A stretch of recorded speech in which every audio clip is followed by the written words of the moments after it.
there had been a body found on the west tip of Horn Island. Authorities in Mississippi have located a body they believe likely belongs to a teen missing since the 4th of July. 18-year-old Nolan Wells was last seen on Horn Island Saturday. The barrier island is a popular vacation spot. The local sheriff's office says Wells was there with friends for the holiday when he was reported missing. About 8:45 is when when I was first notified that there had been a body found on the west tip of Horn Island, and that the body matched the description of our missing teenager. The U.S. Park Service, and they are the ones that initially located the body on the island. Their son didn't come home from a boat trip on the 4th of July. And 2 days later, this is the message his mother had to write to the world: not a missing poster, not a plea for help anymore, but a goodbye. My heart is broken for my sweet son who is always willing to cheer and uplift others. That's how Christine Onsley told the internet that her boy, Nolan, wasn't coming home. Not we're praying. Not we're hopeful. A confirmation.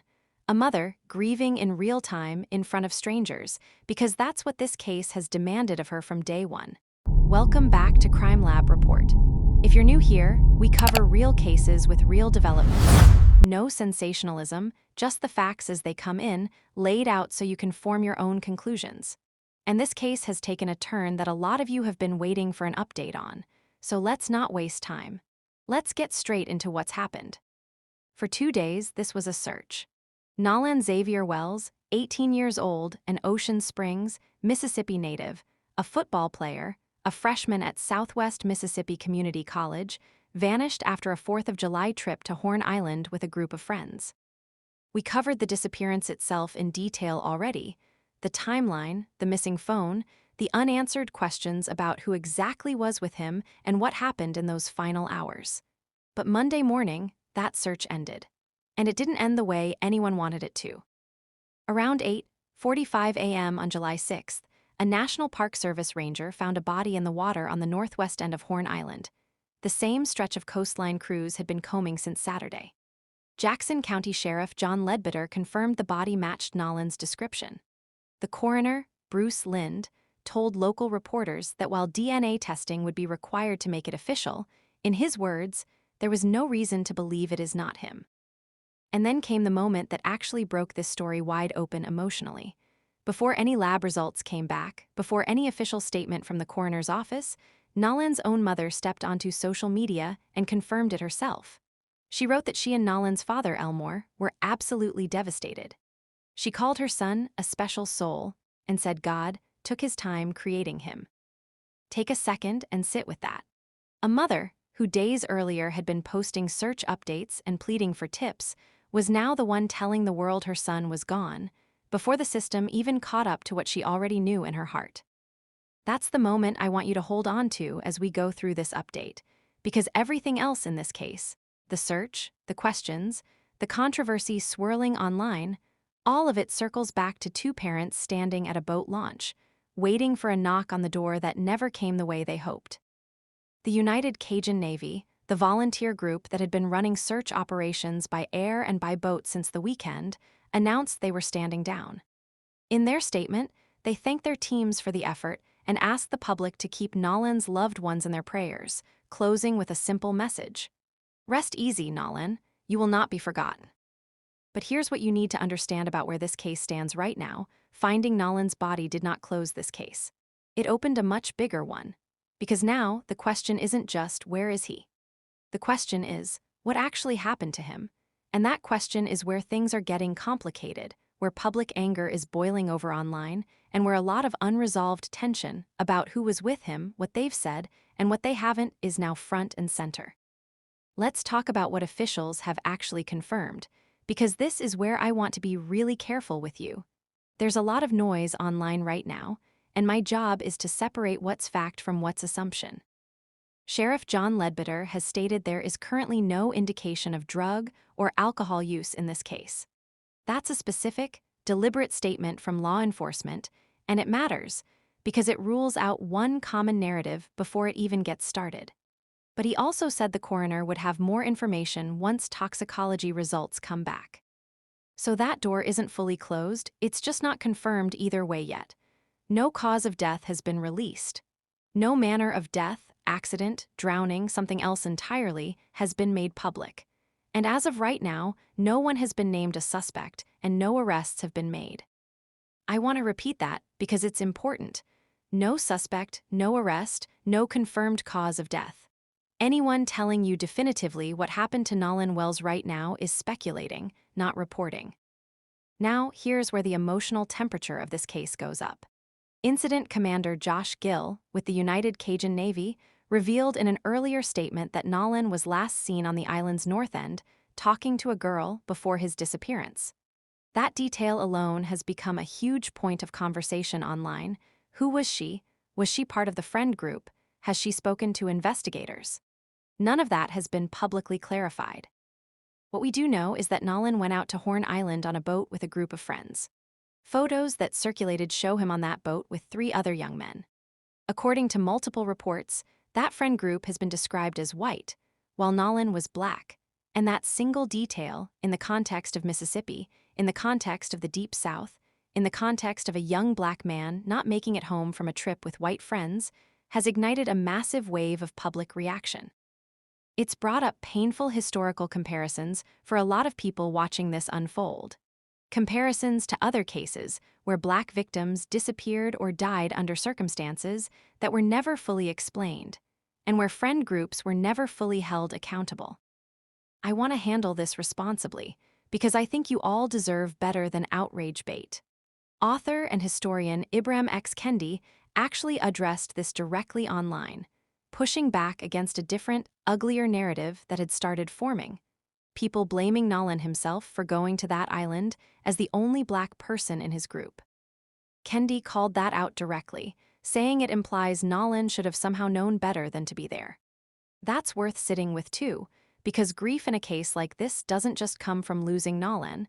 It comes from watching a young man get picked apart online, even in death, for choices that had nothing to do with what actually happened to him. Here's a detail that a lot of people are pointing to as suspicious, and I think it's worth laying out plainly. One outlet reported that when the Jackson County Sheriff's Department released official photos of Nolan from that day, the images were cropped to exclude the other young men who were with him. It's currently unclear whether those individuals have been formally questioned by investigators beyond an initial witness interview. That's not me speculating. That's a specific reporting detail that's fueling a very real, very valid question the public is asking. Were the people who were with him on that boat treated as witnesses or as something more? Because here's the uncomfortable truth about how a lot of these cases go. There's a massive difference between being interviewed as a witness and being investigated as a person of interest. And right now, based on everything publicly available, we don't know which one applies to anyone in that friend group. I also want to address something directly, because I've seen it flooding comment sections, and I think you all deserve honesty over hype. Claims that the friends have lawyered up, or that this is confirmed foul play, are not supported by any credible reporting right now. I'm not saying it's impossible, I'm saying it hasn't been confirmed, and repeating it as fact does a disservice to everyone involved, including Nolan himself. What we owe this case is accuracy, not assumptions dressed up as certainty. So where does that leave us? A young man is dead. His family is in mourning. The investigation is active, toxicology results are pending, and the exact nature of what happened between that 3 p.m. sighting and the moment his body was found remains completely unexplained. The friend group's level of cooperation, the identity of the young woman Nolan was reportedly speaking with, and the full timeline of that day, all of it is still sitting in the dark. Let's talk about what's happened in the community since Nolan's body was found, because the reaction here has been just as significant as the investigation itself. At the Lake Mars boat launch, the same place that had served as the command post for the search, friends began gathering to console Nolan's family the moment word got out that a body had been found matching his description. That image alone tells you something about who Nolan was. This wasn't a quiet, isolated disappearance that only his immediate family cared about. This was a young man whose absence pulled an entire community to the water's edge, waiting, hoping, and eventually grieving together in the same spot where they'd spent days searching for him. Ocean Springs High School and Southwest Mississippi Community College both released statements honoring him. His high school football coach, Jake Bramlett, called him the kind of son, teammate, and student every coach hopes to have in a program, and said his character spoke louder than his accomplishments. SMCC's president went a step further, offering grief counselors and local ministers to support Nolan's teammates as they returned to campus. That's not standard procedure for every case like this. That's a school recognizing just how deeply this loss is going to sit with the people who knew him. Now here's a detail that I think says a lot about how ugly things can get around a tragedy like this, even while a family is actively grieving.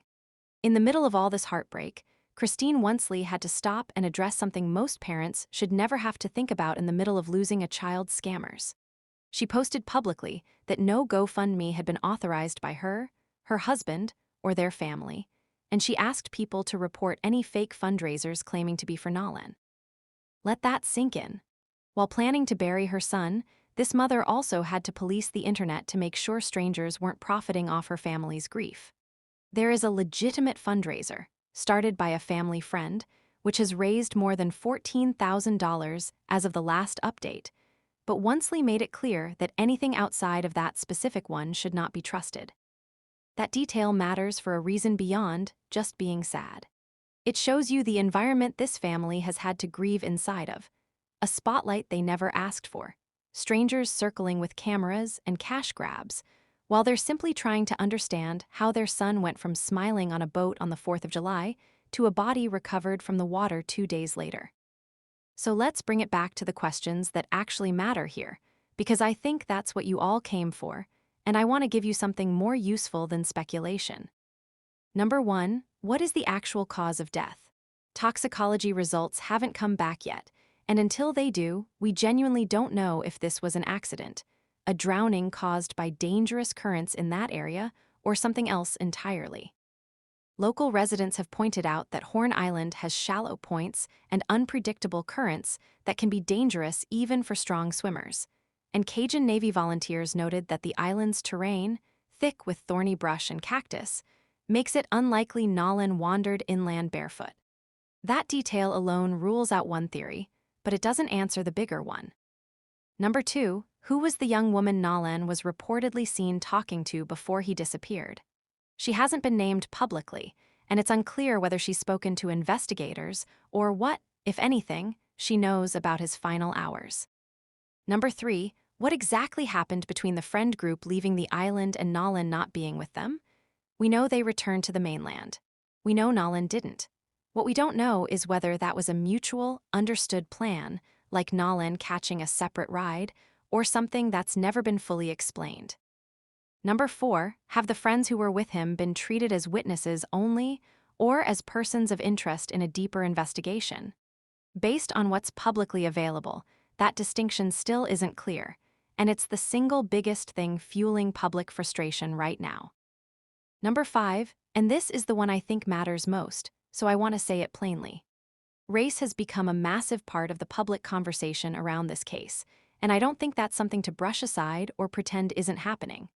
When a young black man doesn't come home from a trip with an all-white friend group in the Deep South, and there's still no clear explanation for what happened, people are going to ask hard questions, and they deserve real answers, not silence. I want to be honest with you all the way I have been through this entire case. As of right now, there is no confirmed foul play. There are no arrests. There is no official cause of death. What we have is a grieving family, an active investigation, and a community demanding transparency. And I think that's exactly what should happen here, not assumptions dressed up as certainty, but real pressure for real answers. If you have any information related to this case, please contact the Jackson County Sheriff's Department directly. Every tip matters, even ones that feel small. I'll be back the moment there's a real update, toxicology results, an official cause of death, anything concrete from investigators. Until then, keep Nolan's family in your thoughts and please be careful what you share online. A family grieving deserves facts, not rumors. If this video helped you understand where this case actually stands, make sure you're subscribed to CrimeLab Report, drop your thoughts in the comments, and I'll see you in the next one.